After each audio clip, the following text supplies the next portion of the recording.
put your hands together and give a warm welcome to Johnny Arez.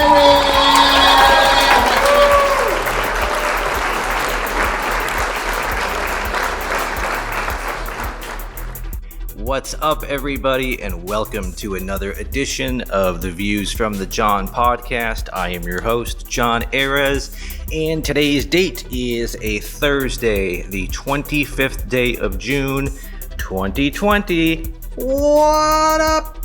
All right. Hopefully, you've had a good week since we last spoke and saw each other. This might get annoying, but from here on out, I need to keep reminding you that if you're not watching this on YouTube, you can. So if you're listening on Spotify or Twitch or Apple, if you go over to YouTube and type in Reality Drip, that's drip with a D, D-R-I-P, Reality Drip, you will find my channel and you will be able to watch the last several podcasts in full video and audio. And you get to see what I look like in case you don't. But if you prefer to listen in your car, that's great. And I believe on Spotify and on Apple, if you click on the show details, there'll be a link right in there to click on that'll take you directly to the YouTube video portion of this podcast. So please, if you can, start watching on YouTube. And if you could do me a huge favor and like the video, subscribe to my channel, and even share it with your friends, I would be forever indebted to you, because nobody's going to know who I am unless, I start getting shared around the whole world, right? And I bring happiness to everybody, right? That's what I'm doing. All right, let's dive right into things. I think we've all done this before, but I did it the other day, and I was cringing, not knowing what, if any, response I would get. But let's see if this has happened to you.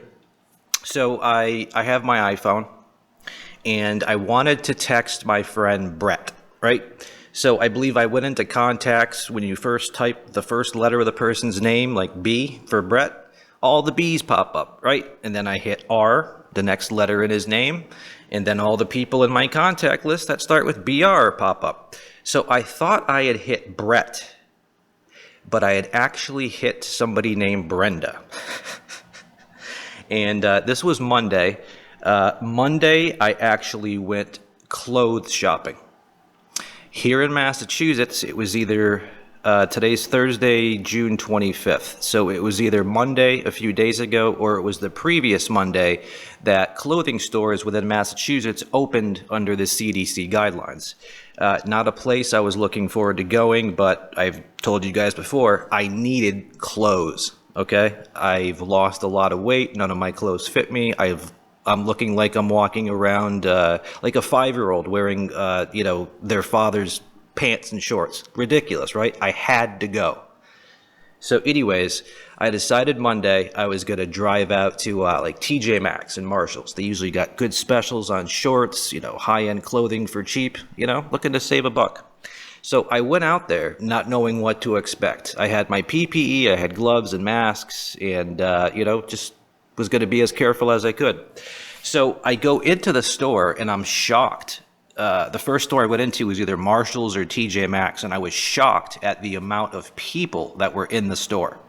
It was nuts. I mean, we're still in the middle of a pandemic, and I know, everything is starting to reopen again, but literally the amount of people, I can't remember if it was Marshalls or TJ Maxx. It was one of those stores, but the amount of people in those stores reminded me of what Christmas shopping might look like a week before Christmas. There was that many people.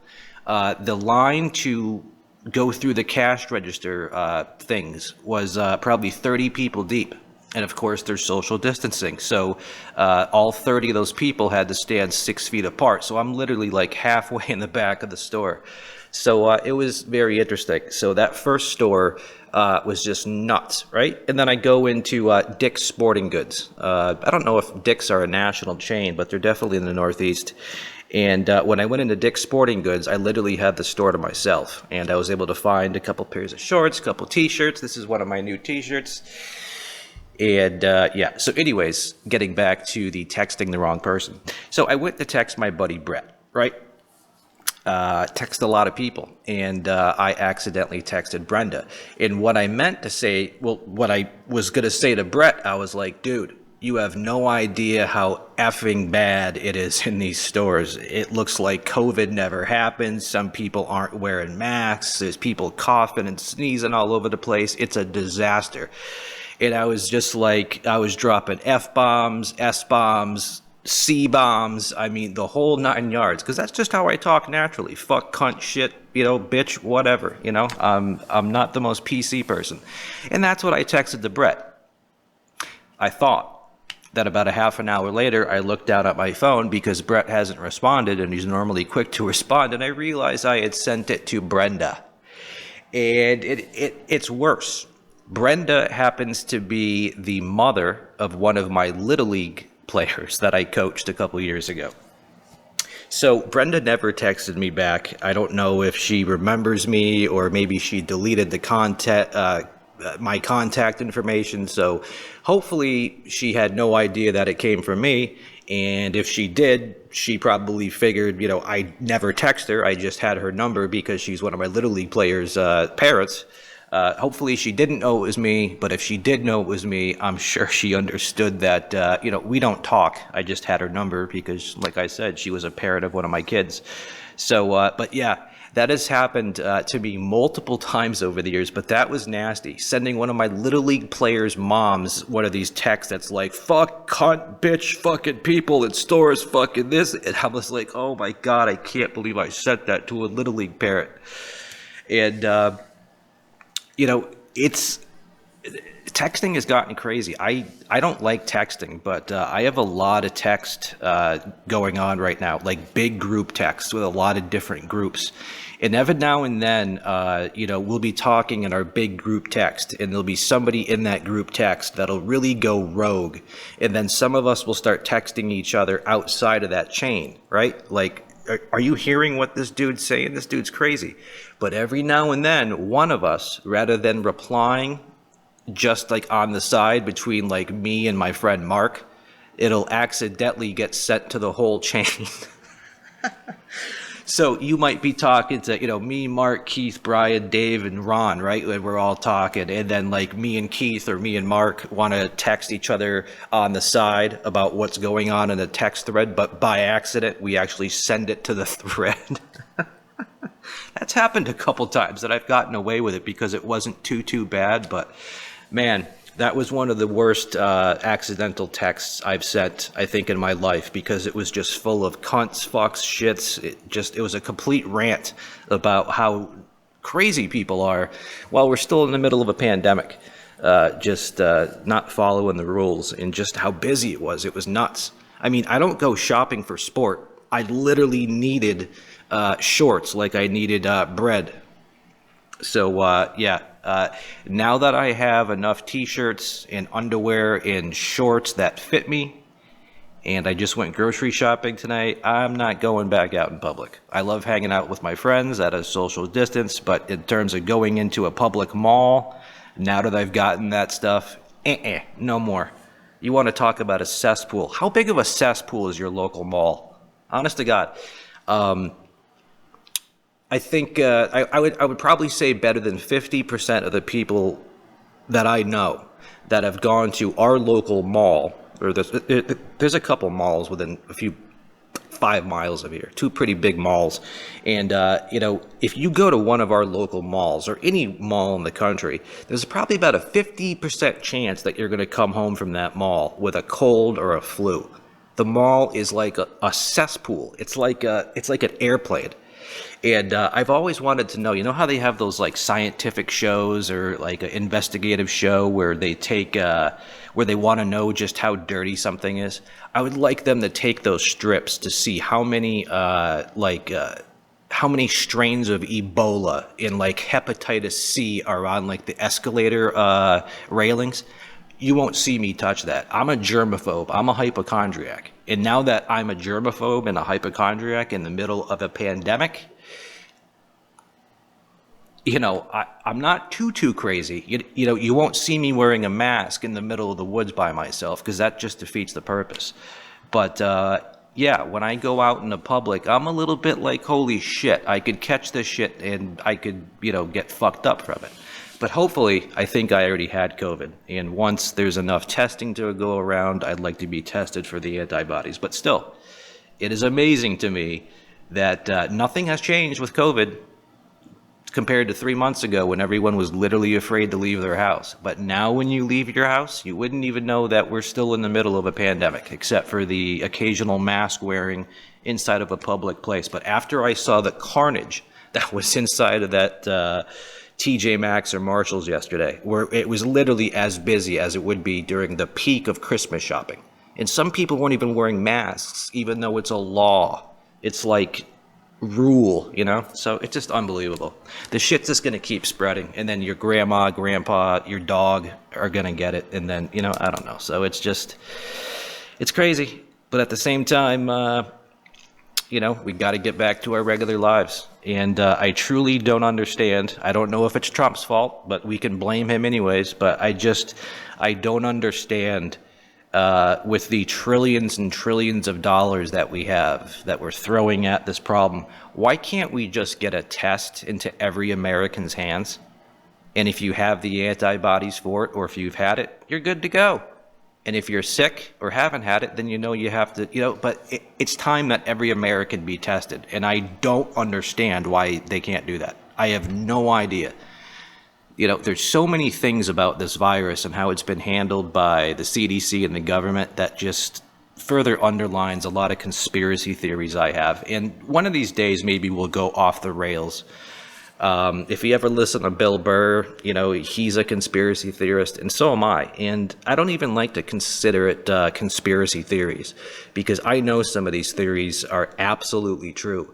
But this wasn't a topic I had written down. I have just all funny, silly stuff to talk about today. But if you think for a second that there isn't a government behind a government behind a government that isn't doing and orchestrating stuff like controlling the media, controlling the population, I mean, some crazy nightmarish stuff straight out of the Matrix is happening. And I don't know. A naive mind, I guess, is a safe mind. So if you don't think that Bigfoot exists or aliens aren't real, there's no God, there's no hell, there's no miracles, there's no fate, then great, that's great. A naive mind, man, is a safe mind.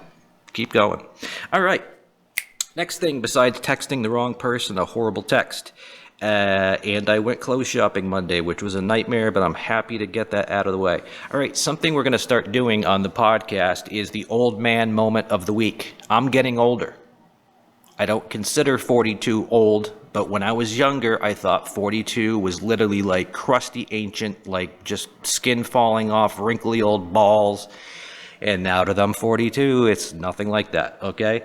So, yeah, but as I'm getting older, there's like old man moments that are starting to pop up into my life, and it sucks. But, you know, one of the ways that we get through this kind of stuff is to talk about it and adapt and improvise and overcome, right? So that's what we're doing.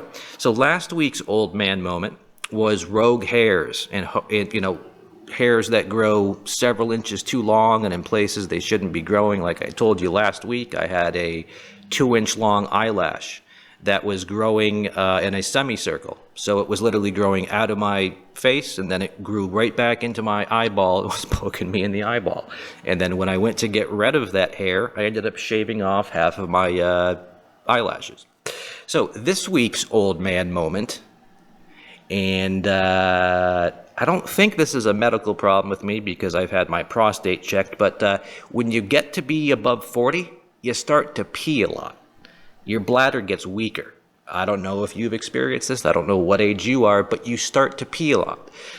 My friend Josh, he listens to this show a lot, and I'm sure he's probably almost driving off the road right now because he can attest to how much I have to pee. I drink a lot. I drink a lot of coffee. I drink at least a gallon of water a day. So I drink a lot. And when you drink a lot of coffee, or you drink a lot of beer, or you drink a lot of water, you're going to pee a lot. And when you get older, you have to pee even more. And yeah, it's crazy. You know, I don't know, maybe when I was 30 or 20, if I had the same amount of coffee and water I do now, maybe I'd pee 4 or 5 times a day. Now it's like 15 times a day.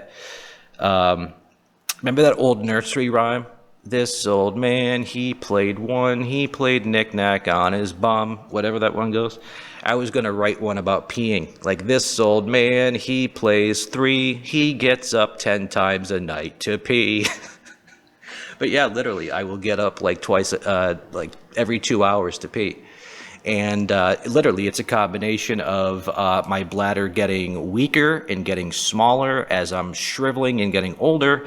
And it's a combination of just drinking a lot. But yeah, peeing a lot and having, honest to God, dude, when I was younger in my 20s or whatever, we'd be like driving home from like Old Orchard Beach up in Maine. And I'd be with my buddies and we had been drinking all day. And, you might have had like 8 beers and you have to pee worse than you've ever had before. But when you're at that age, you can hold it and you can hold it and you can hold it and you can hold it. But I'm telling you, when you reach 42 and you have to pee bad, you got to get to a bathroom, because after 20, 30 minutes, you're probably going to be climbing over the back into the back seat to piss out the window, or a bottle if your friends won't stop. But I'm telling you, as you get older, the hairs start to get rogue and you start to pee a lot and poop a lot. And I tell you, it's not pretty. It's not pretty. But what are you going to do?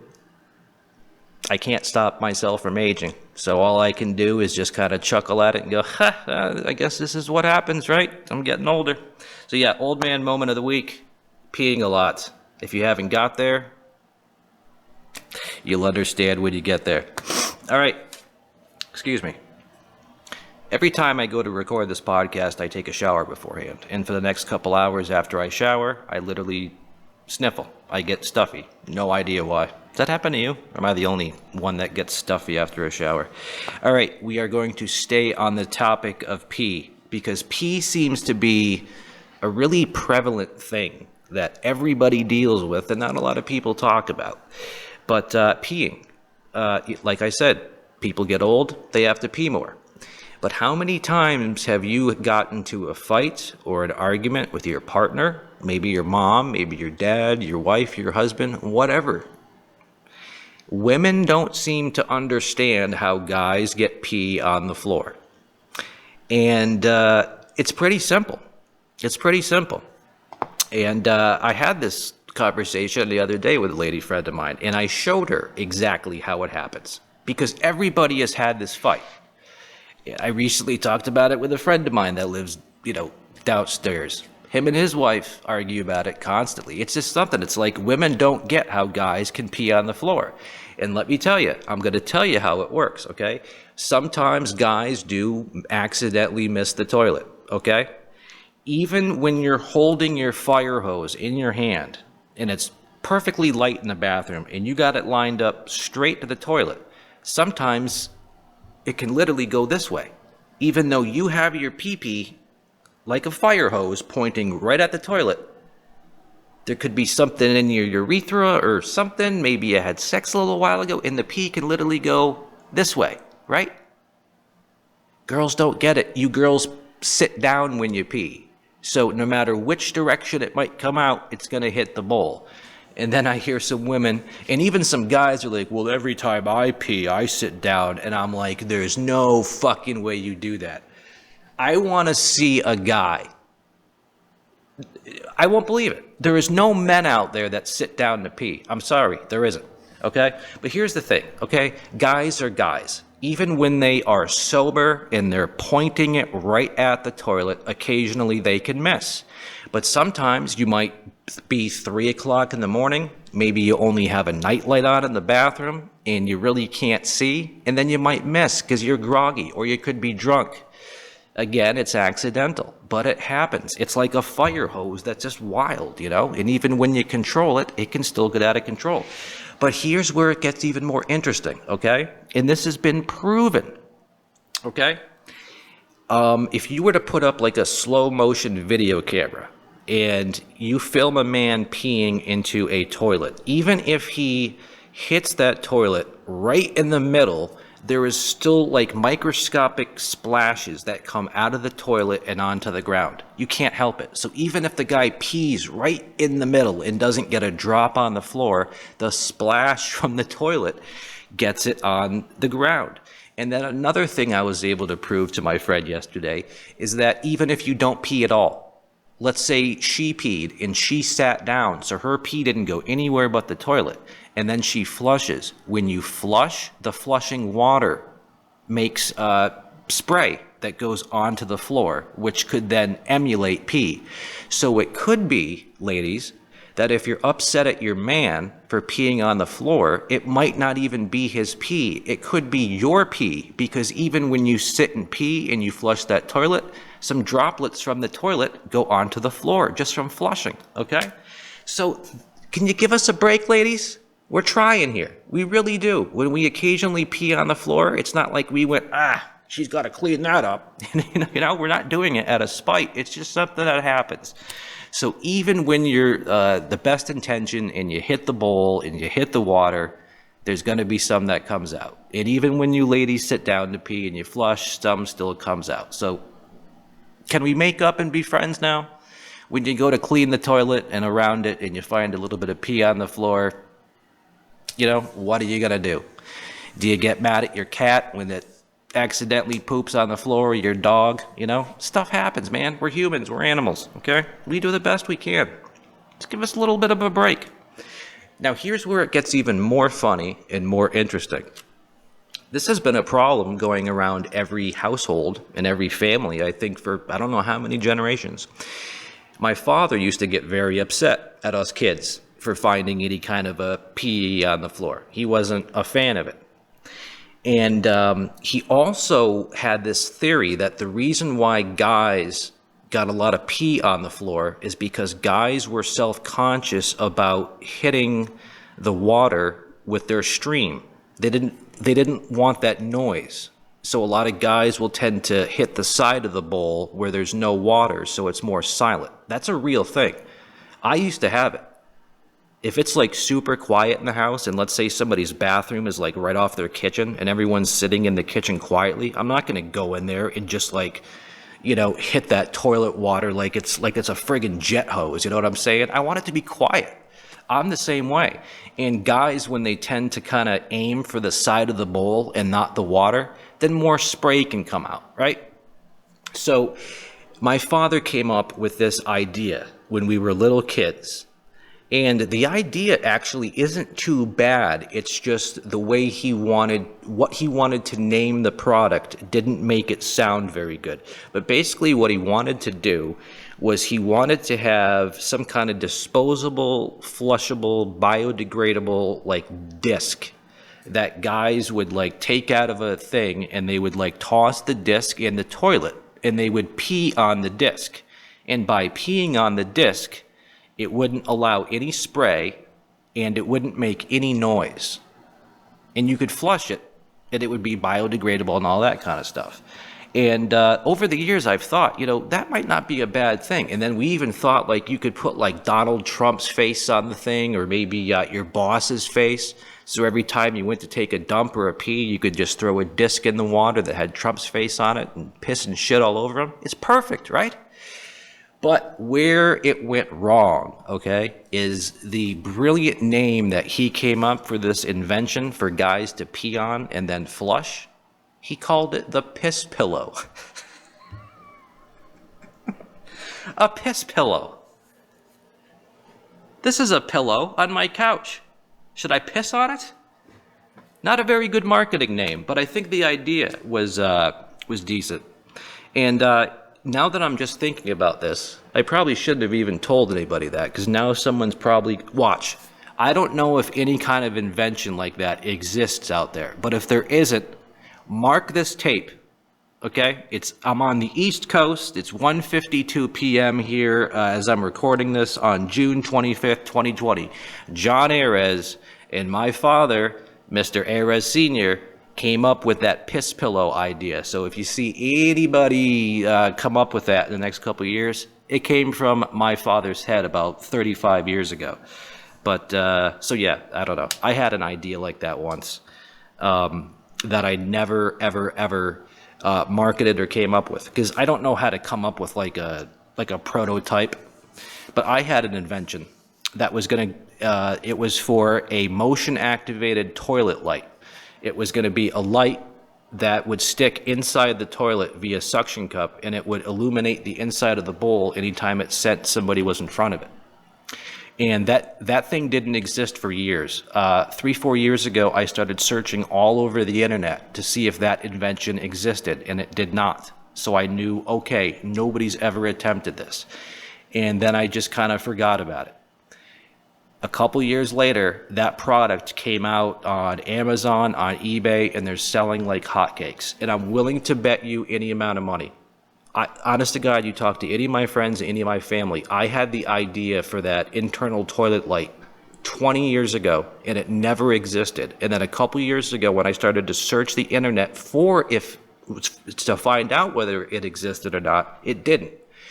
But here's what I know. Because I work in the computer field and I have an IT degree, what you can do is people can pay Google to figure out what people are searching for, and there's no results coming back. So let's say somebody pays Google for a year's worth of information, and they find out that someone's been searching for something that doesn't exist. Then they're going to take that information and they're going to probably make it. I'm willing to bet you any amount of money. It might have not come from me, but somebody found that I or other people had been searching for this product and it didn't exist, and somebody that had the means and the drive and the money just went ahead and ran with it, and now they're millionaires. And that's an honest-to-God true story. So if you own one of those lights that sit in your toilet that activates when you walk in front of it at night to pee, I had that idea 25 years ago. It never did it. That was my fucking idea. And how do you do that? Like, let's say I came up with like the next greatest umbrella, or like the next greatest ball bearing. How would I even go about making it and marketing it and selling it? I have no idea where to patent it, nothing. So it's crazy. I've had so many ideas like that, and I'm sure you guys have too, and it's just like, how do you even get it off the ground? How do you even build a prototype if you don't have like a workshop or something? It's crazy. So anyways, yeah, Dad had the piss pillow idea, and now, who knows, maybe a year from now, we will see a piss pillow for sale on Amazon. And that'll just depress my father more. So good job, John. Way to give out your father's brilliant idea to the whole world on a podcast. Awesome. All right. Something else we're going to start doing weekly is Would You Rather? And somebody sent me this question. I'd like to thank Nathan Seaconk.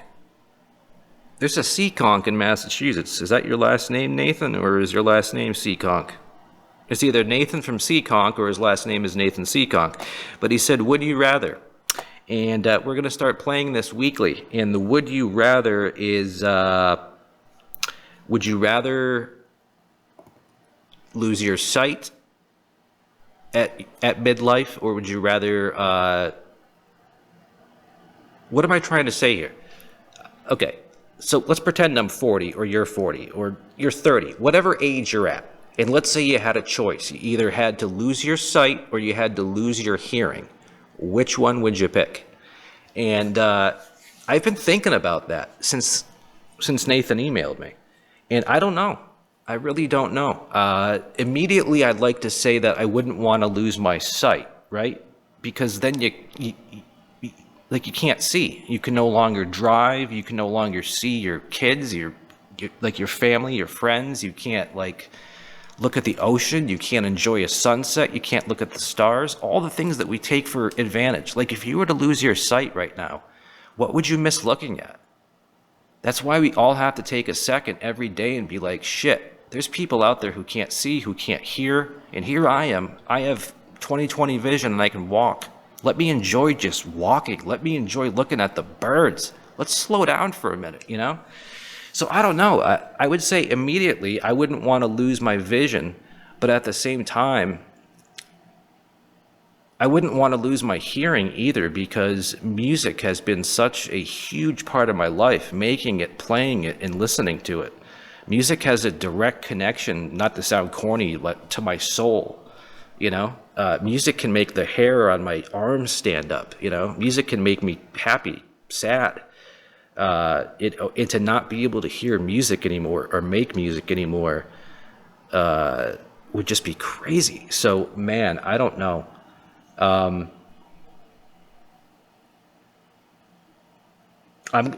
God, that is a tough question. I wouldn't want to lose either one, man. I really don't.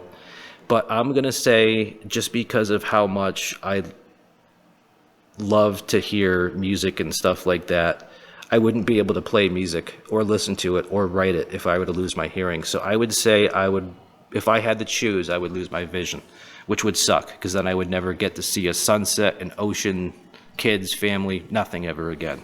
But I wouldn't lose my ability to write and enjoy music. So that's what I would do. What would you do? Tough choice, right? You know? Tough choice. All right, we're going to move on to another topic. This is a good one. This is a good one. This is one I thought of driving home a little while ago from the grocery store. Another thing I hate doing. I go every 10 days, and I literally, I hate it. There's no other way to describe it. I didn't enjoy going grocery shopping before COVID hit. And now that COVID's hit, it's just, it takes like 3 times as long, and nothing works, and you gotta, I hate it. It's like 90 degrees out there. You know how hard it is to breathe in those masks? I couldn't get that mask off fast enough. It's like, damn. Yeah, it's so annoying. But listen, I was thinking about this driving home. And this is something me and my friends used to do in high school. And if you've been a long-time listener of this podcast, I've explained that me and my closest group of friends from high school, we wrote the book on comedy. When we were in high school in the mid-'90s, there were no sketch comedy shows. Stand-up comedy hadn't become big yet. It was just starting, you know, like you could only get comedy on like tape, you know? So stand-up hadn't gotten big. There was no Chappelle Show yet, no The State yet. There was no Mad TV yet. So me and my buddies, we were all just really silly, outgoing, fast, witty guys. And we would just roast each other. And we would come up with the sickest practical jokes and just fun stuff. And when we were that age, we didn't have video cameras. We didn't have cameras, nothing. So none of the shit that we did was ever recorded or nothing. And I just think to myself, man, if I had that same group of friends and we had the access to like cell phones and camcorders and editing software and YouTube, the shit we could have done. But one of the things we used to do, and I don't know if we're the ones that originated this, but I've never seen or heard of anyone else in the country doing it. So again, you heard it here first, but this is the no-look honk, okay? So people love to be honked at, you know? You might be walking down the street with your dog and somebody honks, and then you look and it's one of your friends and you wave and you're like, ah, shit, there's Sharon, you know? It's a great feeling. So what we came up with in high school was the no-look honk. So me and my buddies, the picture of us, there'd be like 5 of us in a car, and we're just chilling down the road, and we see somebody walking. And I'll go to beep at them. And then when they look at us, we all look in the opposite direction and wave. So these people are all excited, like honk, honk, and they look to see who it is, and they see an entire car full of people with their heads turned the other way looking at somebody else. It's called the no-look honk. Try it. When you get in your car, drive down the street, you see somebody walking down the street, you go to honk, they go to look at you, and you stick your hand and your head out the window, looking the other direction, waving at somebody else, and they're like, I thought that honk was for me. Try it, dude. I'm telling you. The no-look honk. Honk at somebody, and then when they go to look at you, you look the other way and you wave over here at somebody else or something that doesn't even exist. It was the no-look honk, and it made us absolutely laugh our ass off. And it's something I haven't done in years or even thought about in years. But I was just driving home earlier today from the grocery store. I saw a lady walking her dog, and that made me think like about the no-look honk and how we used to do that. And I also happened to be right down the street from the high school that I hung out with all those kids in. Literally the high school that I went to and had such a great time in my youth is, I don't know, maybe like a 2,000-3,000 feet from where I sit right now. All right, let's see. I have talked shit for about 35 minutes, and that's what I'm going to keep doing, man. there's really not going to be a set day each week for this podcast. Next week, you might find one on Tuesday, you might find one on Wednesday, or you might find one on Thursday, or you might not find one at all. When I feel like doing a podcast and I feel like I got the material for it, I'm going to do one, but occasionally I might skip a week. And let's not kid ourselves. It's not like I have 5,000 viewers that are looking at these things. So why am I wasting all my time on a podcast when I'm still at the open mic level of comedy? Speaking of which, in another couple weeks, comedy is going to start to reopen here in Massachusetts, and I cannot wait to get back on stage. You have no idea how much I miss it. I had this giant revelation during lockdown that I was going about stand-up completely wrong. I thought being a fan of stand-up my entire life and watching people like Bill Burr was going to prepare me, along with just my funny, witty nature, to be a comic. And I couldn't be more wrong. I was going about my material, my jokes, and everything completely wrong. And now I know that. I know what to do now. So now that I know what to do and what I was doing wrong, the only thing I have to do is get as comfortable on that stage as I am sitting here right now alone in my home. No matter which open mic it is, or no matter which show I'm co-hosting or hosting or opening or middling, it doesn't matter. No matter where I am in the country, no matter how sucky or big the show or how much people are heading me or bombing, I need to go out on that stage every time in a good mood, not give a fuck, and feel as comfortable as I do right now. And as long as I can keep and get myself into that mindset where I don't care how much you think I'm funny or not, it's not going to affect me. I'm not going to go up there nervous or anything. And you still do get nervous. I mean, the people that know me go, dude, I don't know how you do it, because it's not like you're Bill Burr and there's 1,000 people in the crowd that paid $80 to see you and laugh. These are people that don't know you. They don't want to laugh. So to get up there and to try it is like, holy shit, I can't believe you do it. And it's like, yeah, man. But when you do go up there and you do make them laugh and you get off that stage, it's like a drug. But you're not on drugs. It's just a natural high from doing something exciting like jumping out of a plane. Go try it. There's open mics all over the country. You want to try stand-up? Go try it. Go see if you have the balls, completely sober, no weed, no alcohol, to get up on a stage in front of a bunch of strangers and do stand-up. See how nervous you get. See if you can pull it off. So, like I said, I was going about my act, my material, my topics, everything completely wrong. And now I know what to do. And now that I know what to do, it's just about practicing it, and it's about taking years and years and years, and eventually I'm going to keep doing it, and I'm going to be moving to New York City, and then hopefully I can make it in New York City, and then I'm going to be moving to LA.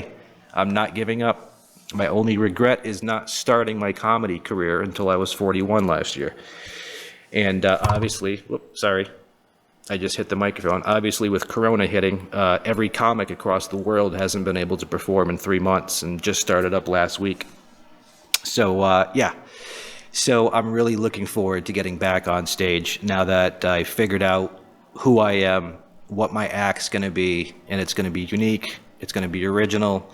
And like I said, the more I do it, the more I'm going to get to a place where no matter how much I hate a certain open mic at a certain place at a certain time, I'm just going to go down there and fucking do it. I don't give a shit. I don't need to get nervous about who might be there. I don't, you know what I'm saying? It's just about practice, you know? Let's say you're trying to become a professional golfer, right? And you keep going down to the driving range all day, and then the people at the driving range are like heckling you the whole time. Are you going to let them stop you? No.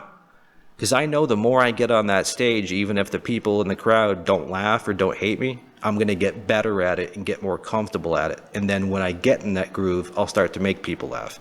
Plus, I probably told you guys that where I do open mics is literally one of the most hardcore liberal cities in America. And even though I'm independent, I'm kind of half Republican, half liberal. The material I was doing in this area, talking about gender identity crises and race and religion and stuff like that, you can't do that in such a liberal area like this. So, but anyways, I think you can. It's just the approach I was taking at it immediately made people pull back. So I was literally going about everything I was doing in stand-up wrong, and I thought I was right, and I was wrong. And I realized I was wrong just because that's what you got to do sometimes. Even though there are books out there on how to write and do better for stand-up, you really just got to go do it. You can't emulate anybody. You got to be true to yourself. You have to go up there and not try to be funny, not try to tell jokes. Just be yourself, be relatable, and you have to remember to sell yourself. Your goal is to make the audience laugh, just like your goal as a car salesman might be to make the person buy that car. So in order to make those people laugh, or to sell them on my joke, I have to immediately get them to like me and to trust me and to pull them in. And if I immediately walk out on stage going, I love Donald Trump, everyone in the crowd's going to be like, fuck you. It doesn't matter how I spin it. So there's so many things that, you know, even me as a young comic wasn't clicking with, never mind young comics. It's a whole psychological like process into doing it. And I didn't get it. Now I get it. I just have to keep practicing it and keep getting better and more comfortable up there. And the only way I'm going to do that is by doing shows and open mics every night. But in this area, I don't have access to shows or mics every night, and everything's been shut down for months. So that's why once I get, you know, another year under my belt here in Massachusetts, I'm going to New York City, and I am going to be doing stand-up 8 nights a week, 365 days a year, until I either fall on my face or I make it. And that's just that. So yeah, I'm really looking forward to getting back out there and doing a lot of things, including stand-up comedy. I seriously miss it. I miss it a lot. And I have a ton of material, so that's great too. That's about all I got for today. I had a couple other things left that I think would have been kind of funny and quick, but like I said, I want to keep this podcast short, every 7 or 8 days, quickly in, quickly out, keep everything light, keep it funny, no political bullshit, just light, funny, silly, that kind of stuff. So yeah, anyways, I hope everyone is doing great. Happy summer, happy Father's Day. And in case I didn't wish it to you, if any mothers are listening, happy Mother's Day. This was my first year ever without a mother. So Mother's Day was tough for me. And there we go. See, Johnny Downer, jaded Johnny, bringing up some fucking bad shit towards the podcast. Yeah, let's talk about my dead mother. That's exactly what you folks want to listen to, right? Anyways, I'm just giving you a hard time. I'm giving myself a hard time. But listen, I'm in a great mood today. It's a Thursday. Grocery shopping's done. I got a new shirt on. I'm looking good. I'm feeling good. I'm excited. Summertime is here. I love summer. I live for the summer. So that's what you got to do, man. There's plenty of things in my life that I could get really depressed about right now, and I could go lay on the couch behind me and curl up into a ball and feel sorry for myself and have a terrible day. Or I could put a smile on my face, record a podcast, hang out with some friends, and just make the best out of it. Which one do you think I'm going to do? The second one. Because the second one gets you a lot farther. So, yeah, just be like me, man. As hard as life gets, you get one chance at it. Don't let a moment get by, man. Get out there and live. How good or bad your life is a mindset, okay? And that's all I got to say, man. I love you. Thank you so much for tuning in to the Views from the Jon podcast. I've been your host, Jon Arez, and we will talk to you guys next week. Thank you so much.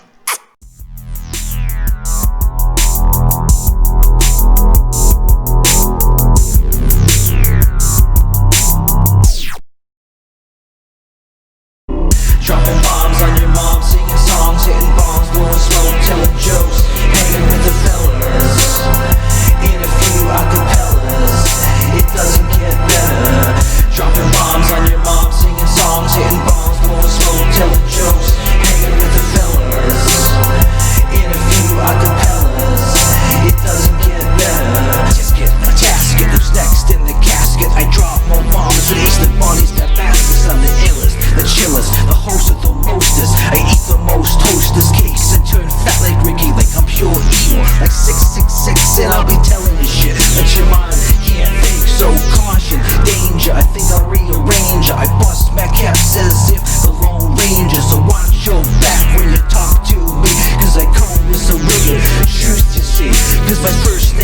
huh?